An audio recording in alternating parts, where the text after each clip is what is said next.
What's up, little babies? Welcome back to Taz and Linda. So today let me take my gum out. Yeah, for real, you smacking Let me that smack him. hard. You smacking hard though. Like it was your last breath. So today we're gonna be talking to you guys about how we got pregnant. We got a lot of people that has been asking us, like almost every day in our inbox on almost all of our social media. They've been asking us, how did we get pregnant? And it's pretty surprising though, because I mean the way things are today, there's a lot of advances that have been made, but I mean the way that we did it, which you'll be surprised, is pretty old fashioned. I want to say it goes, way back. Straight couples, lesbians, it doesn't matter. It's been done, and you can do it too. We're going to take the time out to pretty much thoroughly explain to you guys how it happened. And Taj is going to be the one to demonstrate, because she was the one that made it all work. Like, her magic hands made it all worked. And I'm gonna tell you guys, I wanted to explain exactly what happened from the start to the end, because weirdly she did a lot of like personal rituals that we did before we actually got into like laying on the bed, because all I did was lay there. I was just laying there from the time it all started. She was the one that was like getting up and moving around and doing everything else. So I'm going to hold the camera on her, and she's going to be the one to explain every single thing that happened. So I hope you guys enjoy this video. Make sure you give it a thumbs up. If you are not subscribed, make sure you subscribe, because we have a little baby coming very, very soon. If you're wondering, I am 10 weeks pregnant at the moment. Going on 11 weeks. We cannot wait to find out what we're having. I am hoping for a girl. Bae doesn't really care. She just hopes for a happy, healthy baby. So before I get really, really more into this video, let's turn it to Taj and get this video started.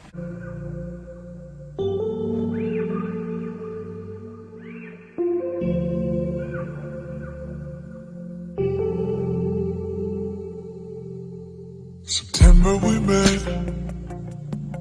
I could tell by your smile you hadn't been with a good girl like me in a while. So first things first, I'll eat your brain. Yeah, there was a lot of research that went into it, and that's our little package, guys. That's all we went into it with. We just had a little pouch, and what I'm gonna do is pretty much just go through everything I got in it. So let me just start over. First things first, you want to make sure your area is completely sterile. Everything is clean. You take the time to boil your devices, whatever you decide to use. Yeah, because we reuse a couple of our stuff that we used before, and we end up boiling it before we use it again, because we want it to be really sterile, really clean. Alright, and let me just mention also, my part was important, but Melinda's part was just as equally important. I never heard my name like that out of your mouth. Ooh. Linda's part was equally important, meaning that she had a track. She had a track when she was going to be fertile. Where is this is really, really important, you guys. I cannot go forward with this part without telling you that the most important recipe is timing. Because that was our issue in our first try. We didn't have it timed to the T. We used the test strips the last time. Let me see. We might have a couple of the old ones. Yeah, here. so before we went online, and we had just ordered a whole bunch of like these OPK tests. Now, don't get me wrong, they are. It works for some people. Good. Yeah, you know what I'm saying. They tell you what it is, but the only dilemma is sometimes it could be a little tricky, off. You know what I'm saying, or sometimes you may not read it as well. And this is what this one is. This one had the date on it too. This was 3/28. Let me see. Take it out. Let's see how positive it was. Cause it kind of got us messed up. We didn't know, like, we don't see, like, it shows a little bit. I should let you do this part. It shows a little bit, but the thing is, the test strips are very tricky. So instead, I got, they got me the digital OPK. Where's that at? Which should be up here somewhere. You guys can look it up. We can do it. We can tell you about the It's called the Clear Blue Digital OPK test. That's what it's called. And when I tell you guys that thing is so accurate, I used it literally from my first IUI, which was in April. And It didn't work in April, and I've been tracking my cycle ever since that day. So I've been using the digital, I'm sweating a little bit. I've been using the digital OPK, and that totally marked my date exactly when. So the digital OPK gives me 2 days of high peak, and then, no, is it high peak? 2 days of high and then 2 days of peak, which means 2 days before I'm actually about to ovulate. So it gives me 4 days of fertile period. The first 2 days means that I'm about to ovulate, and then the second 2 days means I am ovulating within that 2 days. And we pretty much inseminated on the 13th. So I got the positive on the 12th, and we inseminated on the 13th at 1 p.m. that day. So I had 2 days of really high peak fertility. And that was with the digital OPK.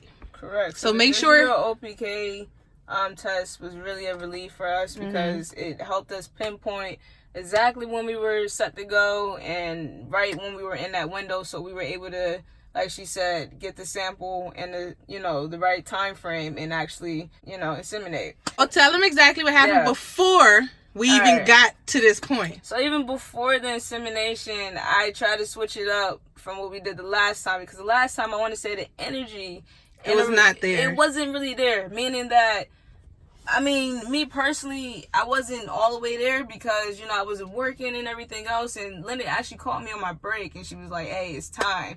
We got to do it now. So I just rushed home and I wasn't able to really stay with her. And she didn't like that. That made me feel uneasy because I just wasn't sure if she was keeping her legs up. I wasn't sure if she was going through anything. I just didn't know. So I didn't really feel that good about the first time when we did it. But this time I was privileged enough to be there for the whole entire time. So even before we got the sample, I made sure I kind of did this little thing where I just was kind of chanting out positive energy. She went around the whole van. I went around the whole van, man. I was like, yo, positive vibes.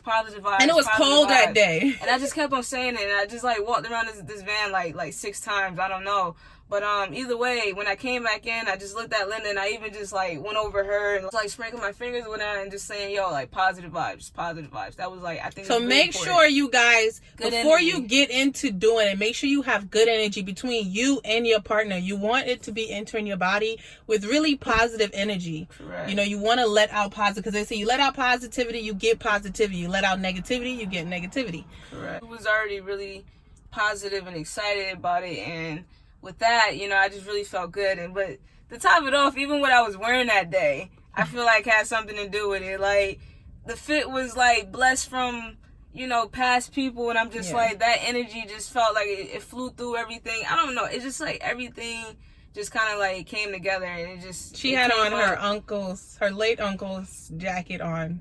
And I think his hat too. And I had the pants. I had the whole fit, man. I had a whole fit from my uncle, man, and it's just crazy because I'm just here it is, the past is coming to the future, and I just was thinking yo, maybe just, this just may keep on flowing. So I don't know, I guess it worked. Let me get into how we did it. All right, so other than a sterile environment, we used this time a simple syringe, which you went and got what did you use to go get the sample first?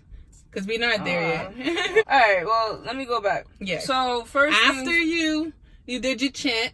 Yeah, after I did my chant, our sample actually arrived, and once it arrived, it was in a little container like this one. Was exactly this one. It was exactly this one. Correct.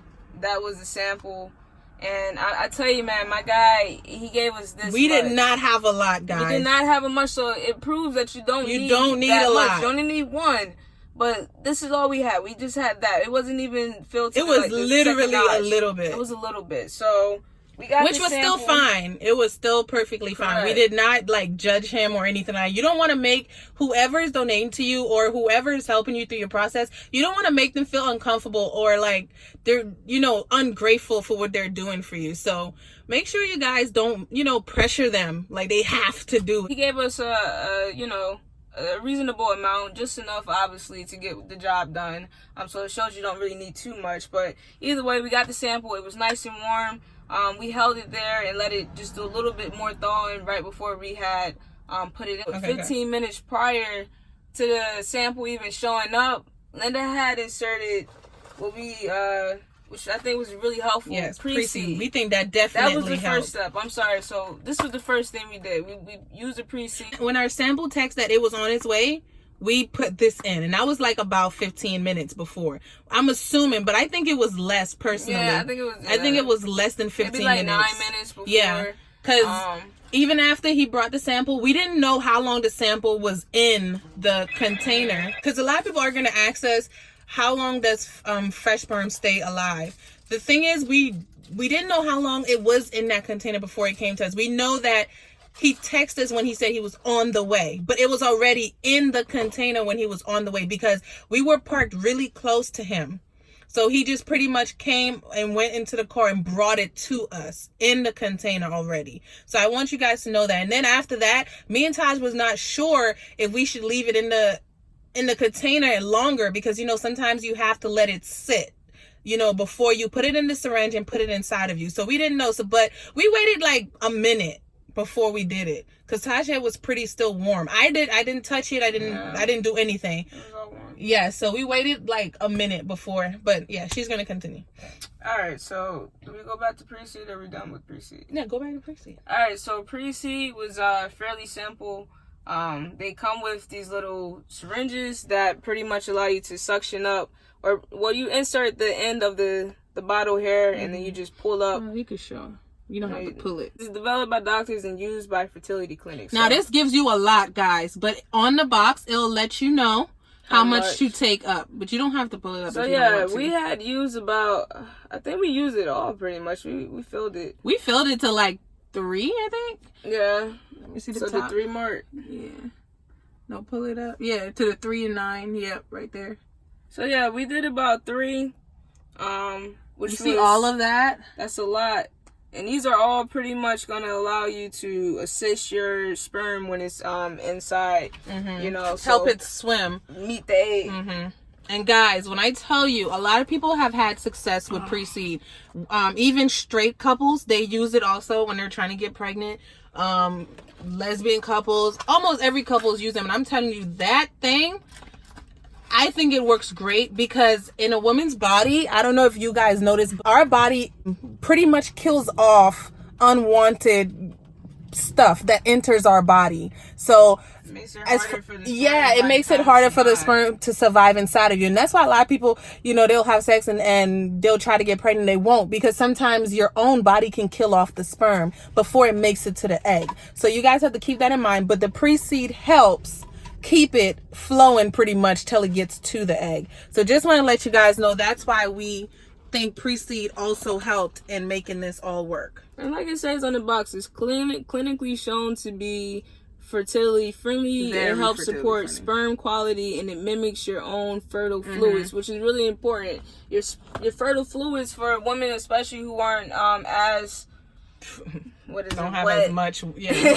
I'm gonna say even if you do have. So women who are having issues with, you know, getting lubricated and whatnot, this is a great assistant in getting you lubricated and ready for the sperm, so that, like we said, it helps. And it is recommended to use it no more than 30 minutes before. No more than 30 minutes before, but we used it about 9 minutes before. So this is the good part, I guess. Let's see this syringe. This is the syringe, which is the... Which one is it? The 1 mil, I think? I don't know. It say BD. No, it's on the back. Yeah, 1 mil.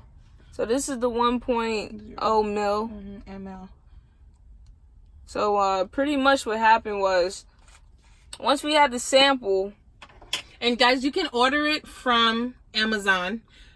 We ordered one from Amazon, and the last time we did the insemination, when we bought it, it came with one of these. Correct. When we bought the sperm from the actual donation spot. Oh yeah, and this one we ordered from Amazon too, but we didn't need it because our sample had one. So he just came with his own. Yeah. All right, but either way, what's really important when I was doing my research is that when it comes to this part of collecting the sample, you want to make sure that you fully pull out really slowly to take out any air bubbles. And once you take out the air bubbles, you go ahead and push it back slowly to release any bubbles that were there.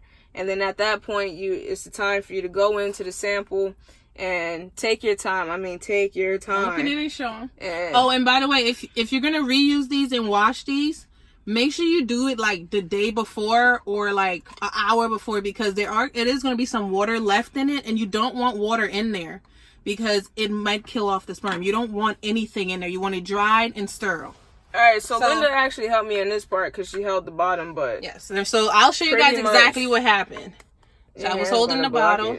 But what you do is you find the sample, you get it all, we were like you tilt it a little bit, and then you're going to... Slow, like so slow. You're going to go super slow. Collect as much of the sample as you can collect. How much did you think it went up to? I don't even think it. I don't think it was that much. I think it went to maybe right about here 3.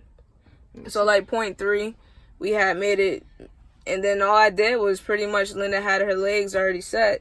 You know, my legs were wide open. Went in there. So it was like this, and she just pretty much pushed. She pushed. Wait, no. You pushed it in as far as you could. So how far did you push it? Right there. So I got it there, and then I just slowly pushed that button. Yeah, she just pushed it until everything released out, and then slowly. Once it was all done, we even left it there. We left it there for a little bit just to make sure nothing seeped out. Because, like you said, we put a good amount of pre-seed in there. So with the pre-seed and a little bit of it, I'm not sure if the pre-seed was the one that came out or the sperm came out, but a little bit of something did come out because I was super, super wet. Yeah. But even with that, obviously, because we are pregnant, we know that it didn't take too much. We only needed 1 to reach that egg, and that's exactly what happened. 1 reached the egg, but this process or this part of it was super slow. You have to take your time. You don't want to rush it, because if you rush it, you may have a chance of having your sperm exposed to the air, and once it's exposed, a lot of times you kill it. So you want to be as quickly, in a sense, as taking it from the cup, but you want to move slowly when you're inserting it and then taking it out. And keep it covered until you're about to use it. Correct. Do not uncover it and leave it wide open. It will kill off the sperm. We kept my leg up for like a whole hour. Yeah, really, you only have to do it. Some people say only 20 minutes, but we did it for a whole hour. We wanted to be super safe. We didn't move. We didn't do nothing. Yeah, we just kind of laid down on the bed for a good minute. And and even after that, Taj did not let me do anything for that whole 2 weeks. I was literally bedridden for that whole 2 weeks because we just wanted everything to work. Now I don't know if that was part of it, but we want to tell you guys exactly what we did. And we stayed in bed the whole time. Correct, because the whole idea is for her to stay as relaxed as possible, to be as comfortable as possible. Like, you don't want to in that time it's so crucial that you want to be as relaxed and comfortable as you can be, so that egg has no issue with meeting this partner, which is the sperm, and the sperm meeting, the egg, vice versa. So, I don't know. And all of that, it worked. So, I really hope that this works out for you all as well. And if you have questions, feel free to DM us or comment below. We'll do another video. We have a Instagram page. If you don't want to have your comment just out there, like I said, you can DM us. We did a video too on how we did it the first time, because we also have that. Yeah, we have that video. We did another technique for the first time, which it still could work for you, because it didn't work for us, but it could work for you. And I think it's mostly timing too, why it did not work for us. Right, I think that was the biggest I think it was thing. Timing. Also, and then it wasn't frozen versus yes, it was frozen. This time it was fresh sperm, guys. And personally, I feel like if you have tried fresh sperm more than 6 times, meaning at home insemination more than 6 times, yes, I would move on to the next chapter and go to IUI. And mostly because the doctors can keep track of everything that's going on in your body. But most of the time, home insemination always works. It's just like you and your partner at home doing it regularly. So, I think this time was just meant for us. Oh, we only inseminated once. In case you guys were wondering, we only did it once, and I feel like we got it. We got lucky. We did it once that one day, and that was the second day because when I get a positive ovulation test from my OPK test, it stays I have a smiley face on there that stays on there for 48 hours. So after I got the positive, we did it the next day. The next day at 1 p.m. So it wasn't a full 48 hours yet, but I felt like I ovulated around 11, 12 o'clock that day that we did it, because I felt like really bad cramping. So that's why I really think it worked too. Like, I think the sperms just climbed up there, because whenever the egg is waiting, the sperm just gets this sense, and it just sends off. It has a pheromone. Yeah, and it just goes towards the egg. So that's another thing to keep in mind. If you're tracking your ovulation, make sure you use a digital. I promise you, the digital is very, very expensive, guys. But it comes with like so many test strips, and all you gotta do is keep popping it in the digital. Just keep popping it and popping it. It comes with a bunch of test strips. And I used mine for a whole year. Like, I had mine for 7 months, and I was tracking for a whole 7 months. So it is worth it. It's worth the money. It tells you exactly when you ovulate, and that's the best part right there, because you want to know, because it takes too much time, too much effort, and it can really drown you, this whole process. So just relax. Take it a day at a time. If it didn't work last month, it just might work the next month. And another thing I would tell you guys too, especially women who are going through this, if it didn't work last month, try to skip the next month. It was so hard for us to skip, but I did do it, and I did skip. We skipped like 3 months. Yeah, but that 3 months was good, because in that 3 months we were able to really use our apps, and we were able to use the electrical tests way better than what we had the first time. Because the first time we only tracked for about a month and a half. Yes. But they recommend normally when you're trying to get pregnant, they recommend 3 months. 3 months. So to be 3 months is going to ensure that your whatever system you're using is going to be more accurate, it's going to be more up to date. So the longer you track, the better off you are, because like I said, I think the biggest recipe in us getting our BFP was that we actually tracked it and timed it. The timing was everything. The timing was off the first time, I truly believe, but the timing on this one was really on point. It was on point. So if you're on time, more than likely you're going to get pregnant. And I said, you don't have to have the biggest sample. You just got to make sure your timing is right, and that you and your partner is in the right mindset to get the job done. So yeah, if you guys have any more questions for us, make sure you leave that down below. Follow us on Instagram at Taz and Linda. Thank you guys so much for watching. Thank you for subscribing. We cannot wait to hit that 2K, because our subscriber list is going up so fast. Be super duper appreciated. Thank you guys so much for everything, for all the comments, the love. We cannot wait to share the rest of our journey with you guys. And yeah, you have anything else you want to say? Damn, it's messed up, but oh yeah, I'm gonna show you our ultrasound picture.